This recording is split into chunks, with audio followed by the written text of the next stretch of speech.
Thank you, everyone, for being here. So my task today is to pick up where Dr. Abraham left off, discussing surgical treatment for low back problems. And as I was framing this talk, the goal I have for the next 10 minutes or so is to dispel two myths that we see propagated commonly among our patients and among other providers. And those two myths are, number one, my back pain is so severe and nothing has worked. I've done injections therapy, I've done acupuncture, I've done marijuana, everything. My back pain is so severe, it must be surgery. Surgery must be the answer. Surgery must be the nuclear response to cure all back pain. And that's a dangerous misperception because, as we're about to discuss, surgery is only the right answer for a certain subset of problems, and it can't cure the majority of people who have axial or mechanical or arthritic type low back pain. And the reason that surgeons can sometimes, or patients can sometimes get into trouble is because they're trying to fix something that potentially can't be fixed. And that myth is something that we see commonly because people feel that you're maybe the last resort. And then as a result of that, and as a result of trying to cure back pain with surgery, which doesn't have a good track record and may not work, that leads to the second myth that I'd like to sort of dispel. That is that some patients will say, don't have back surgery, it doesn't work. I would never have back surgery because it seems that everybody knows somebody who knows somebody that had a back operation that didn't go very well or their outcomes were not that good. And I think that feeds into patients potentially or surgeons trying to take on problems that couldn't be fixed. But as I'm hoping to convince you, surgery can be the right answer for a certain subset of back problems. So in this talk, I'll be focusing on three clinical entities: lumbar disc herniation, lumbar stenosis, and lumbar spondylolisthesis as items that or entities that we might try to help or fix with surgery. And I should say that the scope of this talk is really degenerative conditions. We're not going to get into cancer, trauma, infection, deformity, other things that we may sometimes operate on, but probably 90% of the types of problems that we would encounter clinically fall into this degenerative category, and the majority of them are these three things. Spine surgery works when there is structural nerve compression and or spinal instability. Those are the two things that you can fix potentially with an operation. The lumbar nerve roots are the roots that then make up your sciatic nerve and travel down your leg, so that when there is structural nerve compression in your lumbar spine, people will typically have leg symptoms, radiating leg pain, numbness, or weakness, which we call sciatica, or neurogenic claudications, which means that as they attempt to walk, they have to stop because their legs feel tired and heavy. So the majority of patients who we can help with surgery are having potentially back problems, but they're exhibiting leg symptoms. That's what we're looking for.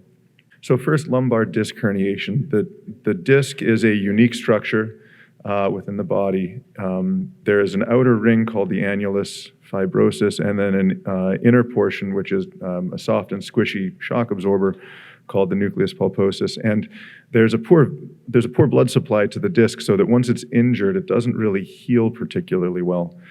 And in a disc herniation, what can happen is as that outer wall, the annulus, begins to degenerate and it may get a crack or a fissure in it, then some of that inner gelatinous material, the nucleus, can herniate out and herniate into the spinal canal. And that can cause structural nerve compression, and it can also cause an inflammatory response, which results in sciatica. So on the MRI, you're seeing the top three discs are normal, healthy appearing discs. They look light in the center, dark on the periphery, and they've maintained their height. The bottom two discs, particularly at L4-5, that disc is degenerating, it's darker, the height is collapsed, and it's protruding into the canal, potentially causing compression. Typically or commonly, a lumbar disc herniation will affect an isolated nerve root, and so you may get radicular symptoms in a very predictable pattern. And the most common nerves to be involved are typically L5 or S1, which radiate down below the knee into the calf and foot. Most disc herniations are paracentral disc herniations, which means that they're just off of midline but still within the canal. And so, for example, this disc herniation depicted right here at L5-S1 is a paracentral disc herniation, and what that means is that the L5 nerve root in the cauda equina has already exited. This is the L5 pedicle. Here's the L5 nerve root coming around that pedicle.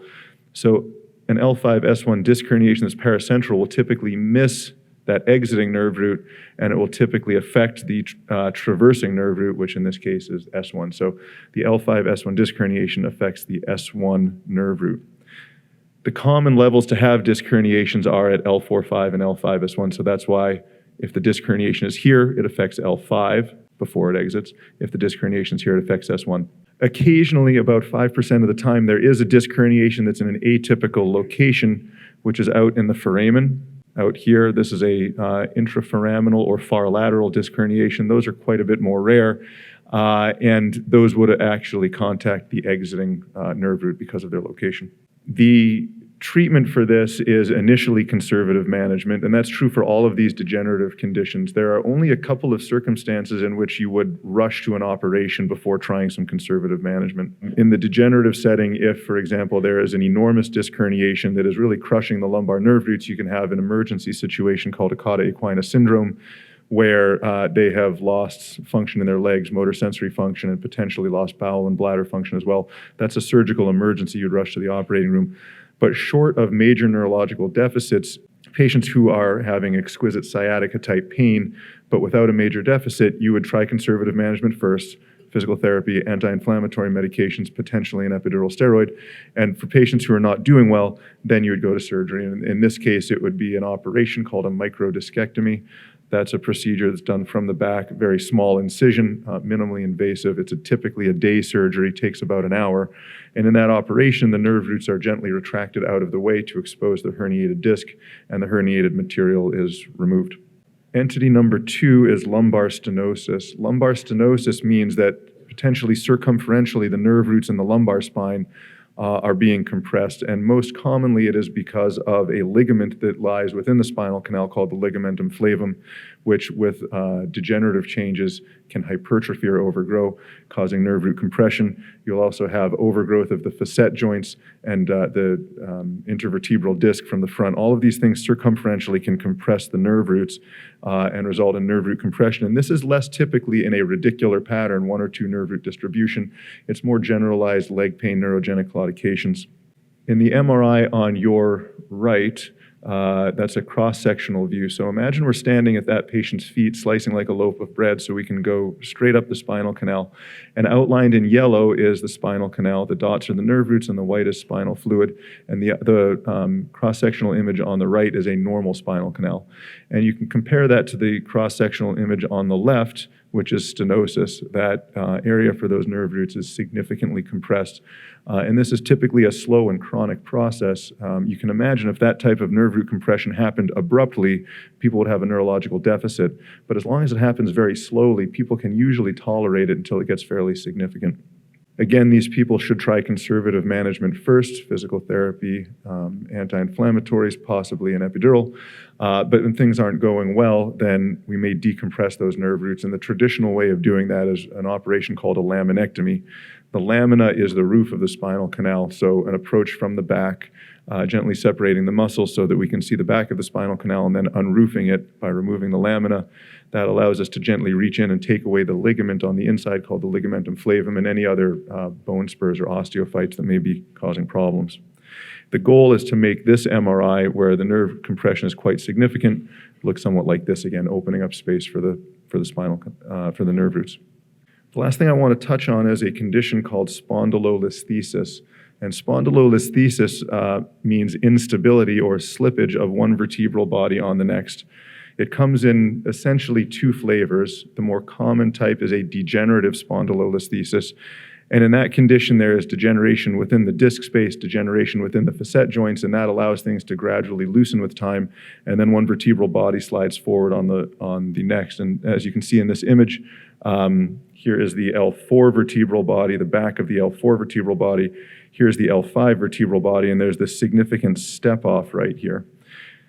So that type of instability is fairly common. And It can cause back pain, but the reason it catches our attention, it becomes a surgical problem potentially, is of course the nerve roots are passing through the back here. And so you can imagine if you're looking through the spinal canal in cross-section, a tube like this, and then there's a shift, those nerve roots would be compressed in the area of that shift. And this is what you would see, where you can see slippage of one vertebral body on the next, and you can see the space here available in the back can get very narrowed as a result of that. The instability leads to stenosis. Aside from the degenerative spondylolisthesis, the second most common form of instability is called isthmic spondylolisthesis. And in that case, there is a pars fracture, also called spondylolysis, where an incompetence in the bones in the back allows that vertebral body to slowly slide forward. And when we say a pars fracture, that's not a fracture in the traditional sense that someone might think if they, for example, fall over and break their wrist or ankle. It's a weakness that develops in the bone, typically in teenage years. About 5% of the population has it, and most people will never know about it. 5% of them may begin to slip and then start to develop symptoms if they're beginning to get nerve root compression causing sciatica. Again, there's a role for conservative management, but when conservative management, or if conservative management hasn't worked, then surgery. And in this case, not only do they need a nerve decompression or laminectomy, but they would also need that slip to be stabilized, and the way it's stabilized is with a fusion. And fusion can be accomplished from a variety of techniques, which I'll go into here momentarily. The traditional and still most common way of performing a fusion is from the back placing pedicle screws. So the pedicle is the column of bone here on the side of the spinal canal, and very reliably you can place screws into that and get very good fixation, and you can put screws across multiple levels to stabilize as many unstable segments as there might be. There are minimally invasive ways that this can be done.